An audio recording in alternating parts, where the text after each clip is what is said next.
14ஆம் தேதி இதை செய்யணும். உங்க வீடு தேடி சாயப்பா வர வைக்க ஒரு எளிய வழி. நல்ல வாழ்க்கைய வேண்டான்னு சொல்லுவீங்களா? ₹1 செலவு இல்லாம வாழ்க்கையில வெற்றிய பெறுவதற்கு உண்டான முயற்சி, வாழ்நாள் முடிவில் இன்பத்தையும் சொர்க்கத்தையும் மன நிறைவையும் அடைய வைக்கக்கூடிய வழிமுறைகள். இனியும் சந்தர்ப்பங்கள் வராது. வர சந்தர்ப்பத்தை பயன்படுத்திக்கோங்க. ஒரே மாத்திரையில் பல வியாதி குணமாவது போல் ஒரே முயற்சியில் பல பிரச்சனைகளும் தீர்வதற்கு உண்டான ஒரு இடம் இந்த இடம். ஓம் சாயிரா சாயிரா, ஓம் சாயிரா சாயிரா, ஓம் சாயிரா சாயிரா, அன்பே சாயிரா, பேரன்பே சாயிரா, அகிலம் தளிக்க ஆத்மா விழிக்க அனுதினம் சாயிரா, எங்கள் அன்பே சாயிரா.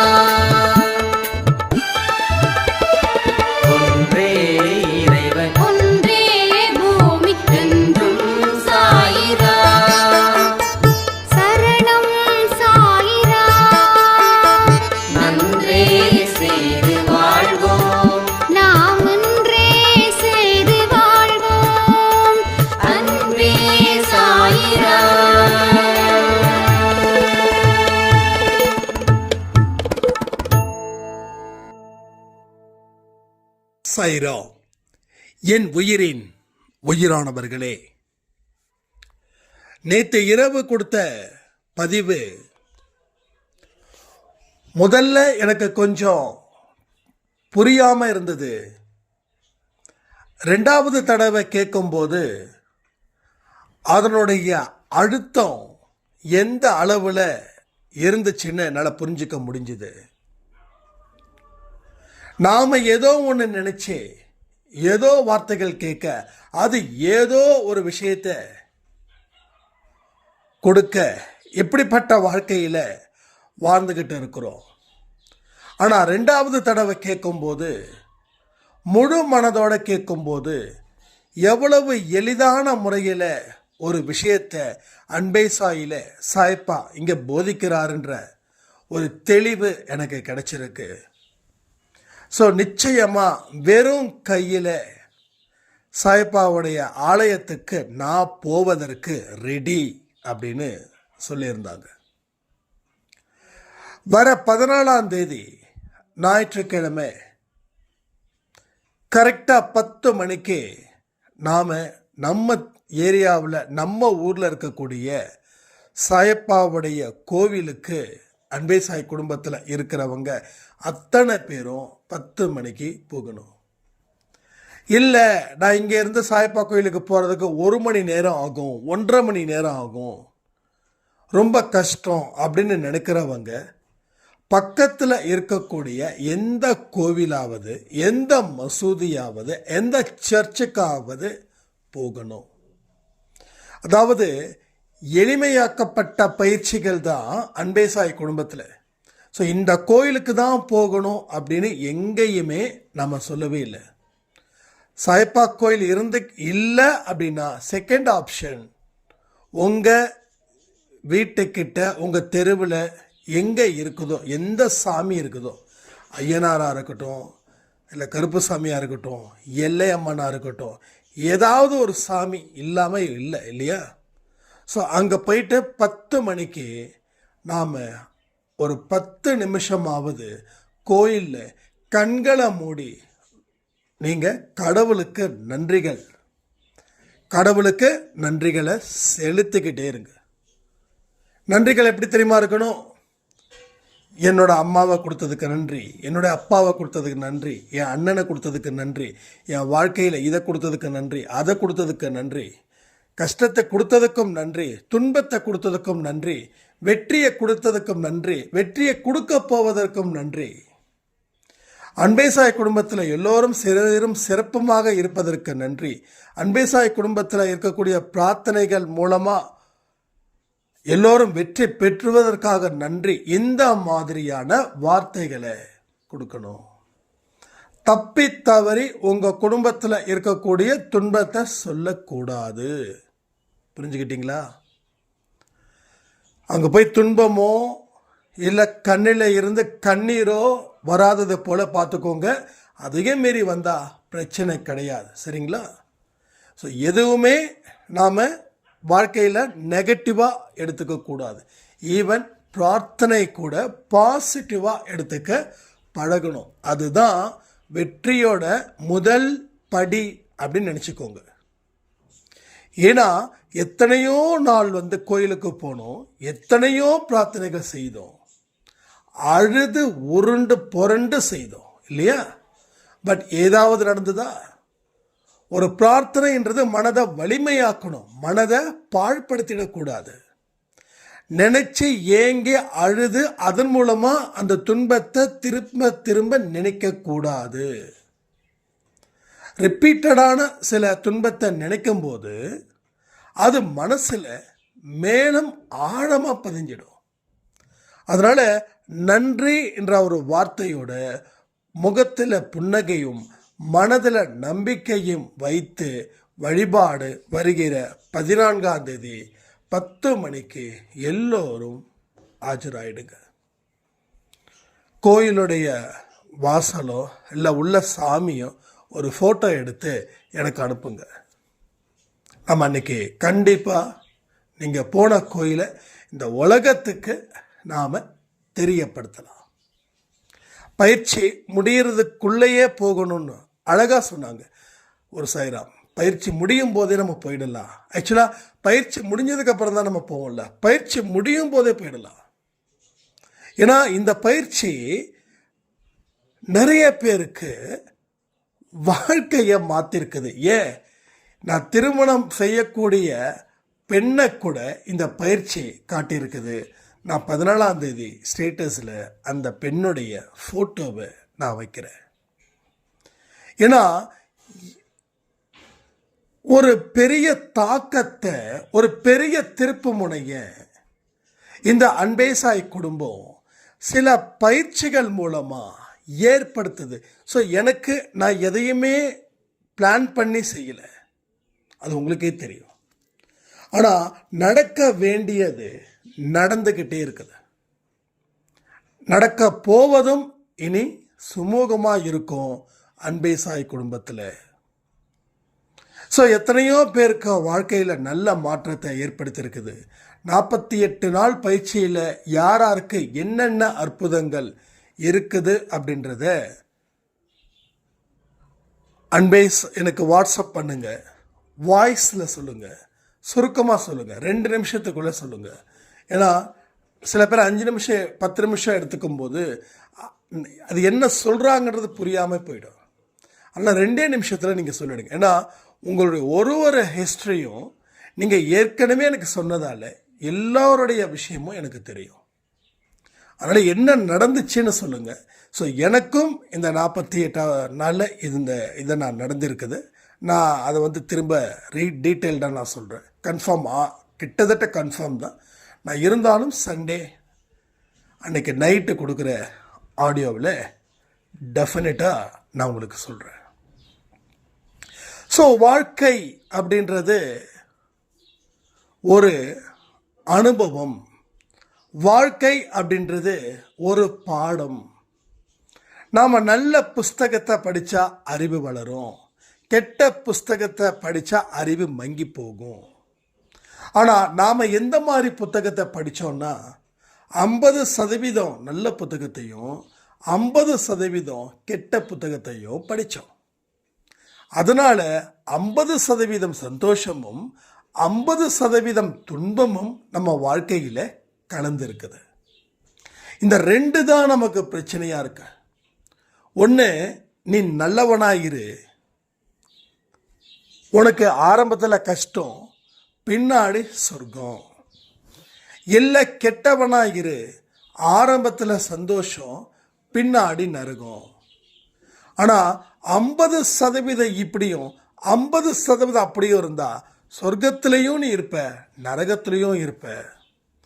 அப்போது சொர்க்கமும் நரகமும் உனக்கு பாதி பாதி தான் கொடுக்குது.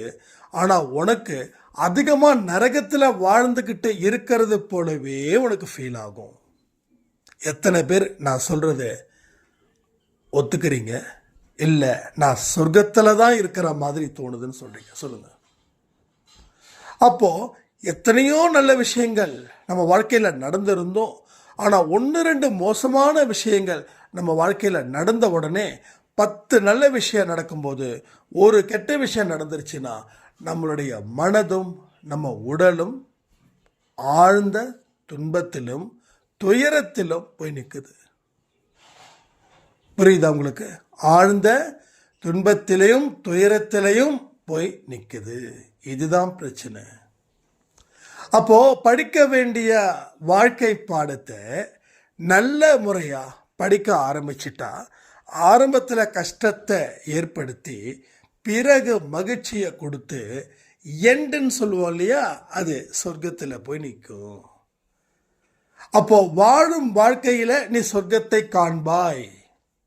அடுத்த பிறவியில் ஆரம்பத்தில் இருந்தே நீ சொர்க்கத்தை காண்பாய். வரக்கூடிய பிறவிகள் உனக்கு என்ன பிரச்சனைகளும் ஒன்றை அணுகாது. ஏன்னா நீ பேங்க்கில் டெபாசிட் உனக்கு 10 கோடி இருக்குது. நீ சம்பாதிக்கணும் அப்படின்ற அவசியமே இல்லை. உனக்கு தேவையானதுக்கு மட்டும் நீ செலவு பண்ணுற. சாப்பிட்றதுக்கும் போட்டுக்க ட்ரெஸ்ஸுக்கும் வெளியில் போகிற வர்றதுக்கும் 10 கோடி இருக்குதுன்னா வேலைக்கு போக வேண்டிய அவசியமே இல்லை. அதுபோல் உன்னுடைய புண்ணியத்தை நீ கடவுளுடைய பேங்க் அக்கௌண்ட்டில் டெபாசிட் பண்ணிடு. டெபாசிட் பண்ணிட்டா அது வரும் பல ஜென்மத்துக்கு. ஃபைனலி அந்த டெபாசிட் தீரும்போது உன் வாழ்க்கை மோட்சத்துக்கு போயிடும். அதாவது ஒரு சின்ன பாவத்தை செஞ்சால் அடுத்த பிறவி. அப்போது உனக்கு என்ன ஆகுது? உன்னுடைய அறுவடை பாவமும் ஒரு காலத்தில் இல்லாமல் இருக்கும், புண்ணியமும் ஒரு காலத்தில் இல்லாமல் இருக்கும். அந்த நேரத்தில் உன்னுடைய பிறவி அப்படின்றது வாழ்க்கையில் இருக்காது. இது சச்சரித்திரத்தில் அழகாக சொல்லியிருப்பாங்க. என்னைக்கு எந்த கணக்கும் இல்லையோ அன்னைக்கு பிறவி இல்லை. பிறவில்லாத வாழ்க்கையை வாழணும். அதே நேரத்தில் வாழும் நாட்களில் பிறருக்கு துன்பத்தை கொடுக்காமலும் வாழணும். இது இங்கே தான் நடக்கணும். நடக்கிறதுக்கு கயிறு தான் இருக்குது. முயற்சி செய்ய கீழே விடாது. நம்ம கீழே விழுந்து மறுபடியும் அந்த கயிற்றுல ஏறுறோம். ஒவ்வொரு பிறவியும் அப்படி. ஆனால் அந்த கயிற்றுல என்னுடைய நடை இருந்தால் தான் நான் அக்கறைக்கு போக முடியும். அப்போ போனவங்க சிலர், விழுந்தவங்க பலர். அப்போது அந்த போனாங்க இல்லையா, அவங்க கீழே விடாமல் போகவே இல்லை. கீழே விடாமல் போகிறாங்கன்னு நினைக்காதீங்க. அவங்க நிறைய இடத்துல கீழே விழுந்தாங்க, மறுபடியும் பிறந்தாங்க, மறுபடியும் ஏறினாங்க, மறுபடியும் விழுந்தாங்க. இறுதியில் அந்த நேக்கை கண்டுபிடிச்சிட்டாங்க. எங்கே தப்பு பண்ணுறோம், காலை எப்படி வச்சிருக்கணும். அப்போ இந்த இடத்துல காலை இப்படி வச்சிருந்தா இங்கே கீழே விடாமல் இருந்திருக்கலாம். இதுதான் அனுபவ பாடம். இதுதான் எக்ஸ்பீரியன்ஸ் ஆன ஒரு விஷயங்கள். நான் என்ன சொல்கிறேன், துன்பம் வரும்போது அந்த துன்பம் கற்றுக் கொடுத்த பாடத்தை நெஞ்சில் நிறுத்து. துன்பத்தை நெஞ்சில் நிறுத்தாத. எதை நெஞ்சில் நிறுத்தணும் அதை நெஞ்சில் நிறுத்து. எதை நிறுத்தக்கூடாதோ அதை நீ நிறுத்திட்டன்னா வாழ்க்கை வீணாக போயிடும், வாழ்க்கை உல்டாவாக மாறிடும்.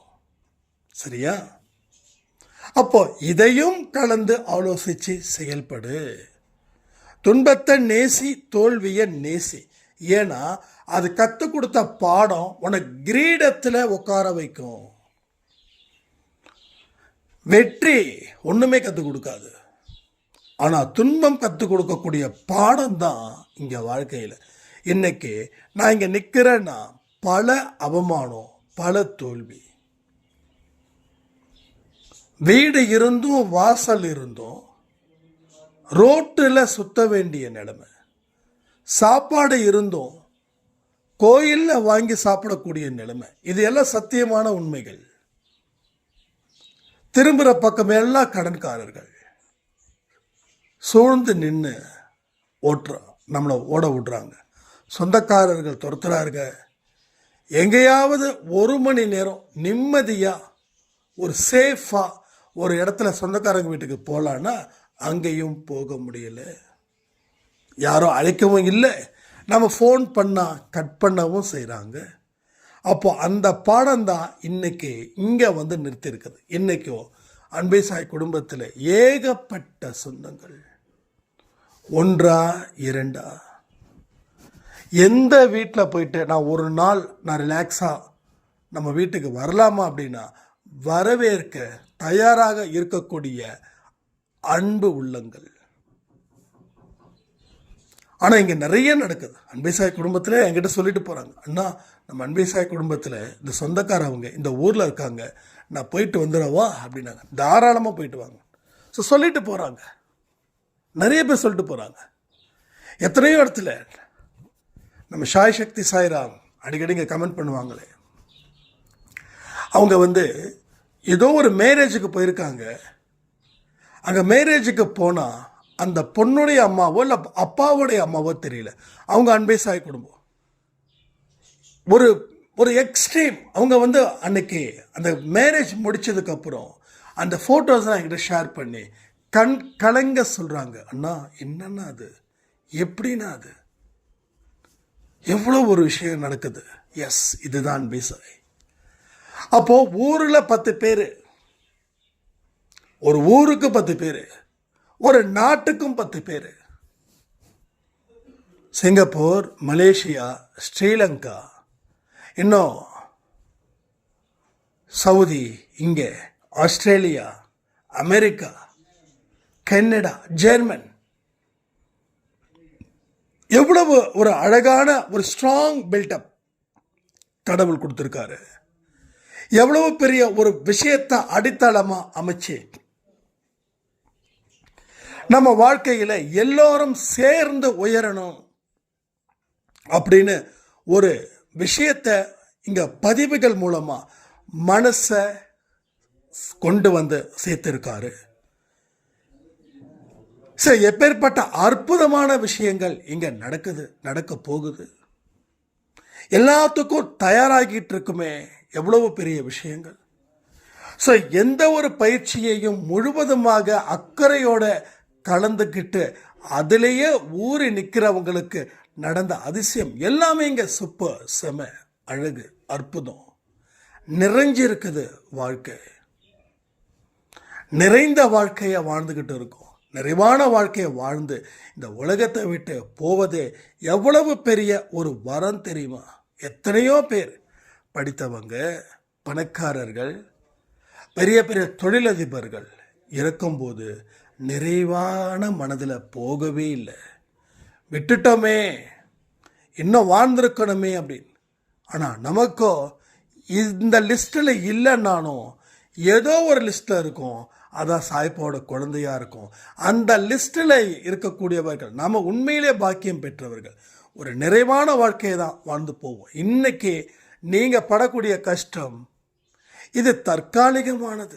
இதை சரி பண்ண தான் அவர் உங்களை அன்பே சாய் குடும்பத்துக்கு உள்ள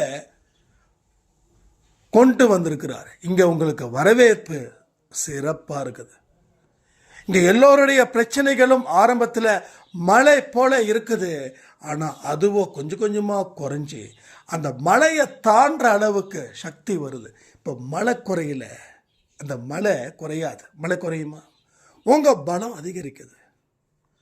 எப்படி ஒரு ஆஞ்சநேயர் சஞ்சீவ் மலையையே தூக்கிட்டு போனாரோ, நீங்கள் அதை விட 10 மலைகளை சுமப்பீர்கள், தாங்கிட்டு போவீங்க.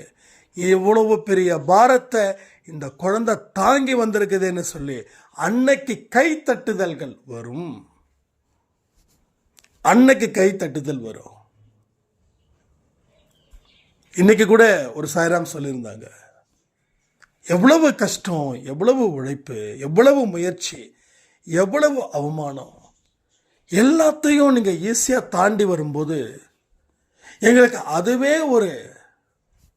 ஒரு இன்ஸ்பிரேஷனலாக இருக்குது அப்படின்னு. அப்போது நான் ஒன்றே ஒன்று தான் பண்ணேன், கடவுளுக்கு தான் நன்றி. ஏன்னா அவர் இல்லைன்னா எதுவுமே இல்லை.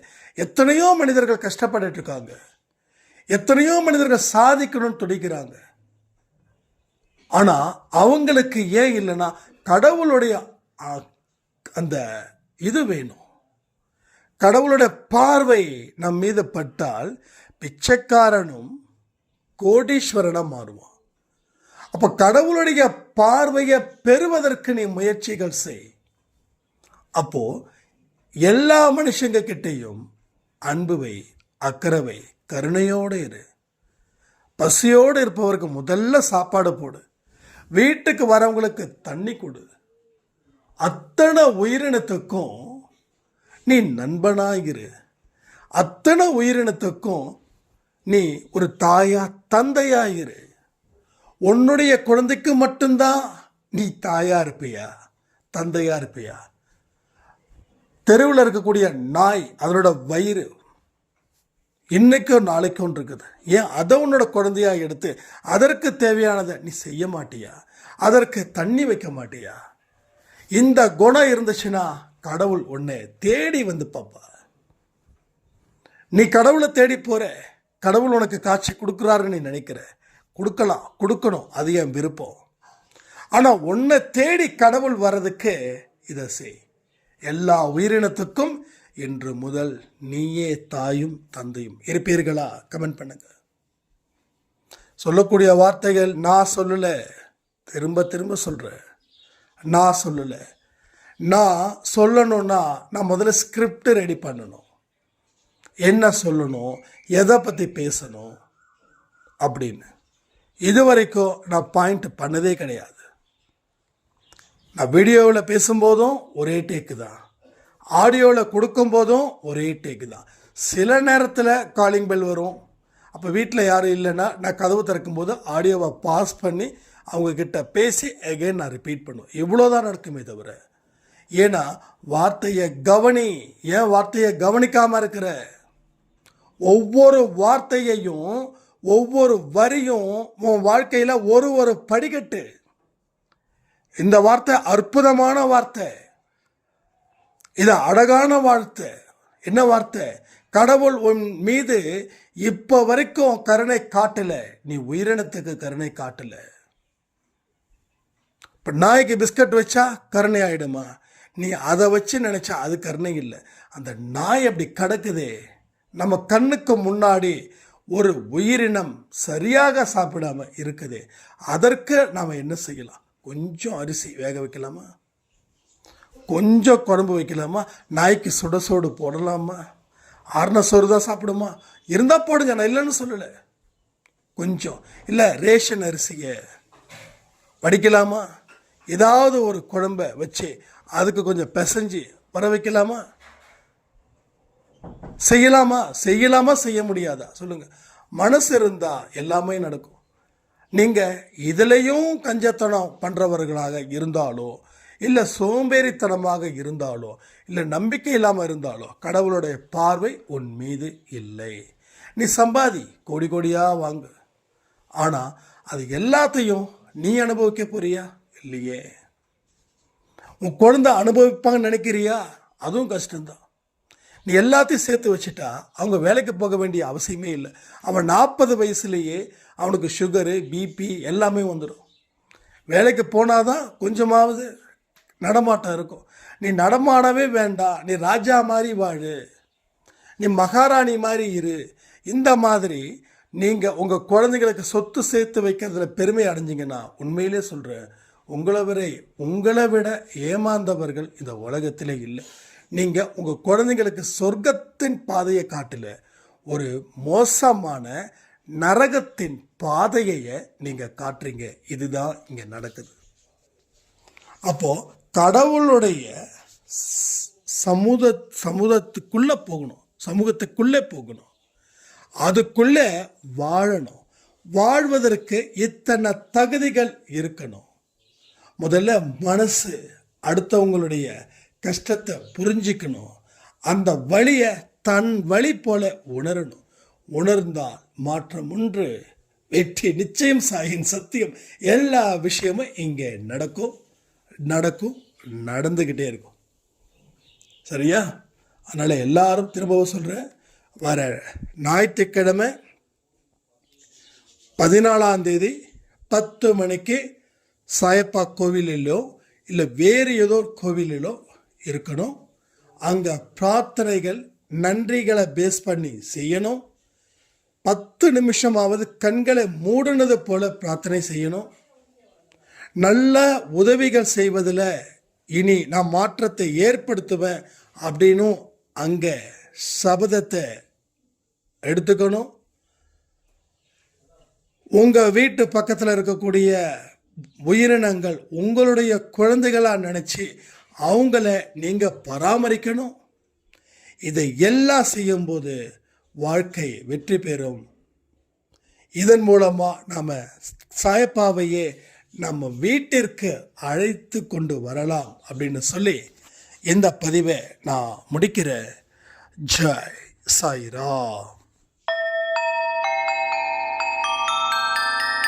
ஓம் சாயிரா. சாயிரா.